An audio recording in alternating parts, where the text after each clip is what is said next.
E aí galerinha, beleza? Tudo bom? Rapaz, pessoal, hoje eu vim aqui falar de um vídeo um pouquinho diferente do que a gente normalmente faz aqui no canal, que é dar dicas, né, te ensinar a instalar as coisas. A gente se deparou com um problema de uma instalação de um automatizador PPA Jetflex. E aí a gente encontrou alguns erros, né, nesse processo de instalação e a gente tirou umas fotos e tal. E a gente queria debater um pouco nesse vídeo sobre esses erros e assim o que você não deve cometer na hora de você fazer a instalação do seu automatizador. Ficou interessado nesse assunto? Então segue aí, vamos pro vídeo.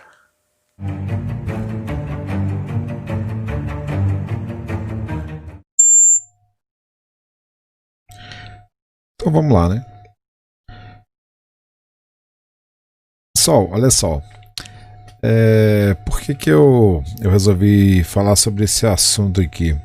Fazer esse vídeo sobre esse assunto? Porque muitas vezes, hoje a gente vê muito problema relacionado à mão de obra, né? No Brasil, a gente sabe que a gente está passando por uma crise aí, uma crise bem complexa, e realmente a questão do desemprego está sério e acaba que há uma escassez de mão de obra. No segmento de segurança eletrônica é um segmento que está faltando profissionais, e aí a gente acaba se deparando com uma situação dessa aqui que a gente não tem como não falar sobre o assunto. Um determinado cliente aí nosso, ele solicitou um técnico para verificar o motor dele, né? O primeiro passo foi assim, ele contratou um técnico para instalar um sistema de anti-esmagamento no portão, porque o portão havia batido no carro de um cliente, um estabelecimento comercial, muita movimentação, e para evitar esses transtornos ele contratou o técnico para instalar o sensor anti-esmagamento ali, o fotocélula, certo? Até aí tudo bem. Chegou lá, eu não sei o que aconteceu, não sei o que o técnico encontrou lá, que ele botou na telha de trocar a placa do motor por uma placa de outro, né? Esse aqui, para quem não conhece, pessoal, esse daqui ele é um motor industrial da PPA, que utiliza a tecnologia Jetflex, né? Aquela com inversor de frequência. E aí a pessoa, o vulgo aí técnico, né, que se diz técnico, o que ele fez? Ele simplesmente retirou a placa normal, a placa triflex do motor, colocou uma placa aqui, uma KX-H30 FS da Rossi, tá? E simplesmente deixou funcionando. Lá, funcionou por alguns instantes ali, 2 dias, e simplesmente, como diz o outro aí, o motor deu CPF cancelado, né? O motor queimou o motor, tá? E agora o pessoal chamou a gente, né? Nós enviamos um colaborador para dar uma verificada, e isso aí foi o que ele passou para a gente. E aí, assim, eu queria apresentar alguns erros aqui grotescos, né, nessa instalação, para que a galera possa se profissionalizar cada vez mais e não cometer esse tipo de erro, né? Assim, algumas coisas assim, uma foto, uma imagem fala mais que 1000 palavras, né? Então a imagem aqui dá pra gente conseguir visualizar bastante. Primeira coisa, pessoal, o motor da PPA, ele tem uma característica interessante. Qual é essa característica interessante nos motores da PPA? Ele é um motor trifásico, embora você utilize na placa inversora um sistema monofásico. O que ela faz? Ela pega ali fase neutro, na rede monofásica, e reconstrói dentro da placa. A gente não vai entrar em detalhe de eletrônica, detalhe de engenharia eletrônica aqui. Mas dentro da placa ali, ela reconstrói, falando numa linguagem simples, reconstrói o circuito trifásico para que esse motor trabalhe. Então ele é um motor trifásico que tem na sua placa inversora, a placa triflex, ele é uma saída trifásica também, tá? Embora o circuito seja alimentado de forma monofásica. Então, pessoal, o que o pessoal costuma fazer muitas vezes? Já vi muita instalação assim, onde você pega um motor trifásico, né? O motor trifásico ele é construído diferente do motor monofásico. Você pega um motor trifásico ali, separa um dos terminais dele como comum, e nos outros terminais você liga um capacitor como se você estivesse ligando um motorzinho monofásico normal. E ele até pode funcionar, ele funciona meio precariamente, ele perde força, né? Ele fica um motor fraco. E muitas vezes para compensar essa perda de força, o instalador ele aumenta aqui a capacitância do capacitor, gerando um pouco mais de força e aumentando o aquecimento do motor.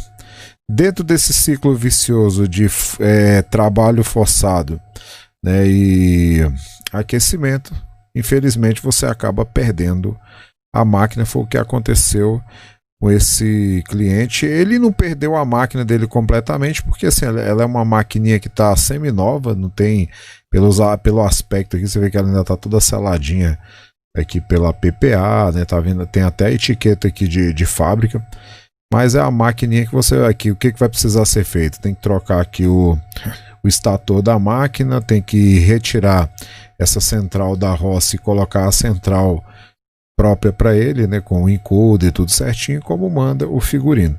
Mas olha só, observa que instalação, gente. Vamos começar aqui, ó, analisando. Você sabe o que é isso aqui, ó? Na placa aqui da Rossi. Isso aqui é a entrada de rede elétrica dessa placa. Aqui, ó. Entrada de rede elétrica. Não sei se você está observando aí, mas nessa entrada de rede elétrica aqui, o cara colocou aqui cabo UTP, cabo de computador, aquele cabo de rede, né? Esse cabinho azul aqui, ele é um cabo que está sendo utilizado para alimentação de rede elétrica. Isso é reprovado, você não pode utilizar cabo UTP para rede elétrica. Nunca faça isso se você quer ser um profissional aí de sucesso, tá? Nunca faça isso. Outra coisa, observa só o aspecto dessa instalação. Tem algumas outras fotos aqui. Olha só, essa foto aqui no ângulo maior. Tudo que o cliente queria era simplesmente o sensor de esmagamento no portão dele, tá certo? Então aqui, ó, o sensor foi colocado aqui, tá? Outro ponto reprovado tecnicamente, né? Instalou lá. Pode até funcionar por um tempo, mas é reprovado tecnicamente, é o uso de canaleta em ambiente externo.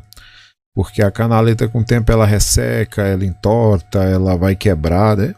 Isso aqui com o tempo provavelmente vai precisar ser refeito. Se você observar aqui, embora com o zoom a gente perde um pouco de resolução, o ímã aqui está colado com cola, ele não tem parafuso aqui sustentando. Quando você está fazendo uma montagem dessa, é muito importante que os ímãs eles sejam parafusados de forma correta, porque a vibração, o excesso de trabalho ali do portão, com o tempo esse ímã ele pode vir a cair, né? Ele pode soltar, enfim.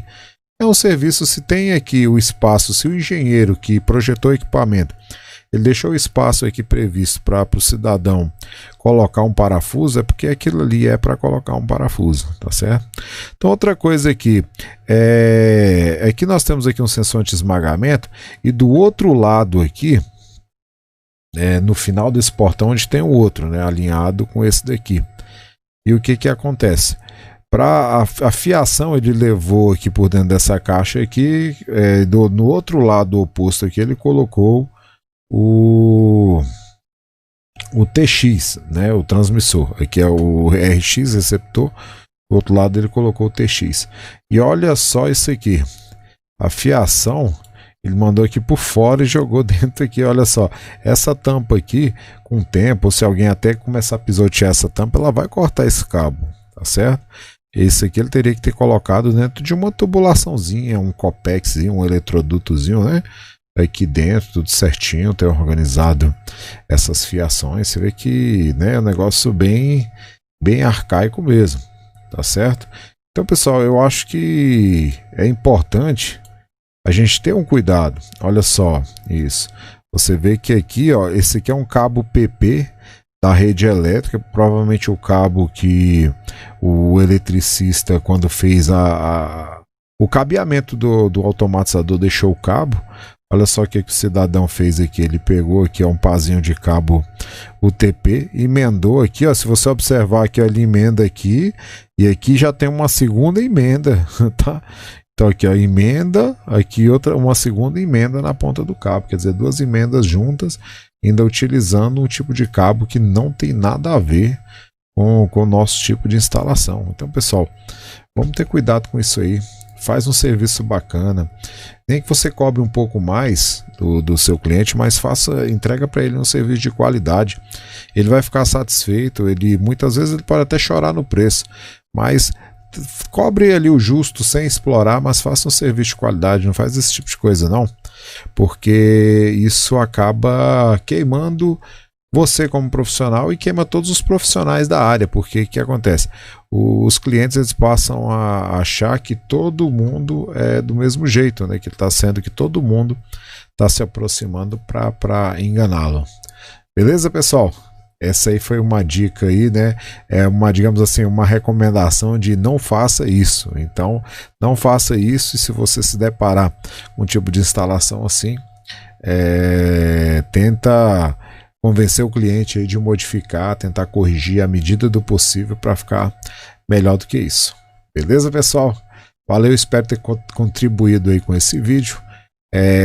Fortalece aí pra gente aí o nosso canal, prestigie. Muito obrigado e até a próxima.